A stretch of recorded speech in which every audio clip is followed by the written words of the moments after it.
बिस्मिल्लाहिर्रहमानिर्रहीम। अस्सलामु अलैकुम। आप देख रहे हैं अब्दुल अजीम फूड। मैं हूं अब्दुल अजीम।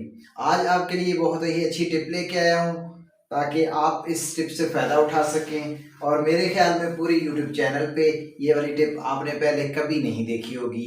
घर में अक्सर माचिस जो है वो एक ही होती है, वो हो जाती है गीली। घर में लाइटर मौजूद नहीं है, घर में कोई बच्चा या कोई घर से माचिस लेके आने वाला मौजूद नहीं है, तो घर में जो माचिस है वो गीली हो गई है। चाय बनानी है, खाना बनाना है, टाइम नहीं है बाहर जाने का, टाइम थोड़ा रह गया है, तो आप अब क्या करेंगे? तीली खराब है, लाइटर घर में मौजूद नहीं है, माचिस खराब है और तीली जो है वो, उस तीली का क्या करूं? तीली तो चलो अंदर से सूखी है लेकिन माचिस गीली हो गई। बड़ी कोशिश करने के बावजूद जो है वो कुछ नहीं हो रहा। ठीक है, तो हमने क्या करना है? अब हमने करना ये है कि अंदर से कोई सूखी तीली जो है वो लेनी है और उसको चलाने का तरीका ये है कि आप माचिस को करें साइड पे, गीली को तवा लें जो बिल्कुल ठंडा तवा होगा, कोई गर्म नहीं है। कोई ये सवाल ना उठाए कि मौलवी साहब ने, अजीम भाई ने जो है वो ठंडे तवे से नहीं गर्म तवे से चलाया है कि मैं लोगों को पागल बना रहा है। तो आपके सामने बिल्कुल ठंडा तवा है।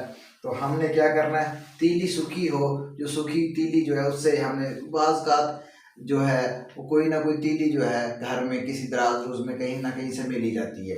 तो हमने वो गीली माचिस जो है वो तो काम नहीं आने वाली है। अब उसके अंदर से तीली कोई खुश्क मिल गई है, क्योंकि पानी के अंदर थोड़ी तो कोई होती है तीली। तीली तो माचिस पानी के अंदर थोड़ी तो कोई होती है, वो तीली जो है वो बच जाती है। ये ऐसे पड़ी है, यहाँ पे पानी है तो ऐसे हमने रख दी, यहाँ पे पानी लगा माचिस को, माचिस होगी गीली। अब अंदर से तीली को खुश्क मिल गई है तो उससे हमने तवा इस तरह उल्टा करके ठंडे तवे को हमने, ये देखें बिल्कुल ठंडा है, तो इससे हमने तीली चलाने का ये तरीका है कि आपने ऐसे ये तीली जो है जो चला लेनी है। चला के तो आपने उसको चूल्हा जो है चला के अपना चाय बनानी है, खाना बनाना है, जो भी करना है आप बना सकते हैं। उम्मीद है कि आज की वीडियो आपको पसंद आई होगी। आने वाली वीडियो के साथ फिर मिलते हैं। अल्लाह हाफिज़।